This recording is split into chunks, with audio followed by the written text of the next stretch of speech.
Hey, everybody, I'm Green Potato. Today I'm going to bring you the newest star of the RG35XX series, the RG35XX-SP, from Embonic. This bounty chicken inherits the excellent tradition of the RG35XX series, and maintains a consistent level with the previous RG35X series in terms of price, workmanship, and performance. The price is clear, the craftsmanship is fine, the performance is general, and the old series is the same, its first price of $368, this is a cost-effective choice. RG35XX-SP is more bold in its styling.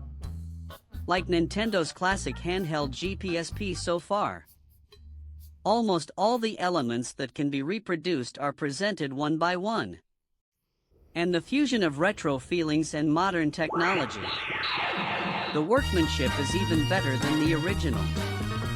It's easy to see that the workmanship is meticulous and sophisticated. Bright silver color shell design. Retro flavor and modern craftsmanship complement each other. Okay, let's cut the crap. Let's take a look at this thing and see what it's really like. Let's take a quick look at the specs. Same H700 processor. Almost perfect emulation of the PS1. Can play some private DZN64 games. The screen is a 3.5-inch 4:3640 by 480 resolution IPS screen. This time there are silver, gray, black, blue, and transparent 4-color scheme. Mine is silver, and the reason I chose it is simple. It's the only color that looks exactly like the BASP. I do have a BASP, but it's a metallic slate.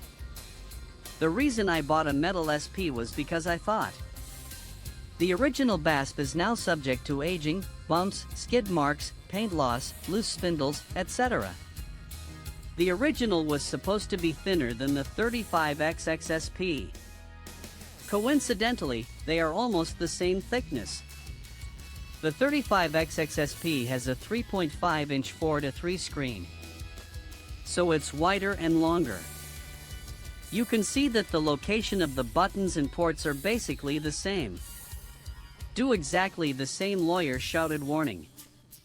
RG35XX-SP almost 197 grams or so.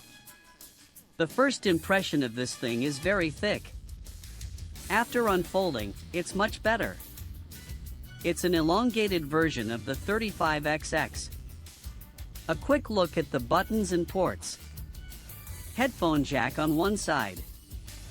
Dual TF card slots. Power button and restart button on the right. 2 power indicators. Volume keys on the left. Shoulder buttons on top. Charging port. Video port. On the bottom is the battery compartment. It says 7.5 watts of charging power. It says 7.5 watts of charging power. Look what's inside. Oh, shit. The battery relies solely on the CPU. There's a plastic divider in the center to prevent direct contact between the two. No wonder when you play with it. There's a noticeable warmth on the bottom. There's nothing on the top cover. Can be decorated with stickers. Front direction keys and function keys. Both use imported Alps pots and pans to carry sheet buttons. Function keys. Double S keys and shoulder keys are micro-activated. Not very hard. This potter's piece has a harder feel to it. Reminds me of the Trimmy Y Smart Pro. Not good for me as a conductive rubber lover. Playing grid games or airplane games. Like this. My thumbs get tired easily. This metal SP's pot piece is just soft. I can live with it. I don't want to use it for high-intensity action games. I would choose to use RG35XX. The conductive rubber is very comfortable. Let's take a look at the pivot. The table is made of high-quality alloy shaft. It offers two predictable angles, 190 degrees and 155 degrees. Before 155 degrees, you can stop at any angle. Between 155 and 190, you'll feel like there's a spring force, so that you can't stay in that range. Why don't you set it at 180 degrees? It's no different than a touch screen when it's standing up. At 190 degrees, the screen is all tilted. I think the original GPSP has the same reason for these two gears. It has a Hall switch chip built into the screen. It takes about 2 seconds for the cover to absorb the screen. It should light up immediately. Sometimes, if you open the cover fast enough, it doesn't need to light up. You have to press the power button for the screen to come on. In the system, you can choose to turn the screen off or standby. Standby means the screen doesn't light up. The system is still working. It still uses power. I call it true standby. Shutdown is just that, shutdown. It doesn't consume power, but it's still turning on at the same rate as before. It takes about 20 seconds or so to turn on. I call this one false standby. I'm setting it up to suck the screen out of the core cover.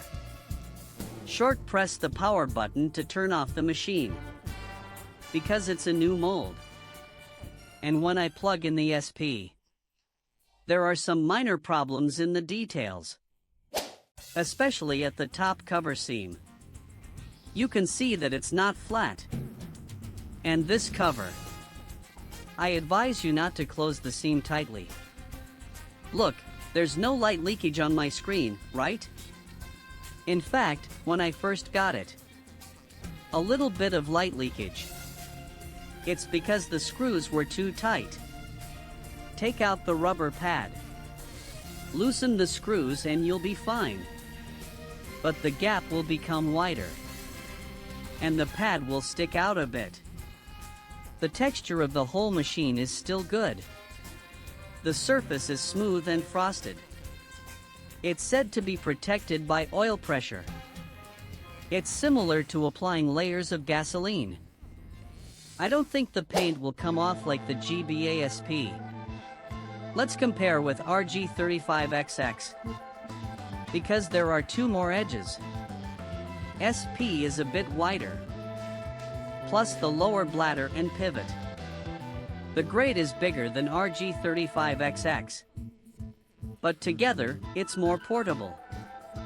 But I still like the RG35XX, because it's conductive. The size itself is not too big. This system has added the function of pin standby. The system cards of 35XX SP and 35XX 2024 are fully compatible.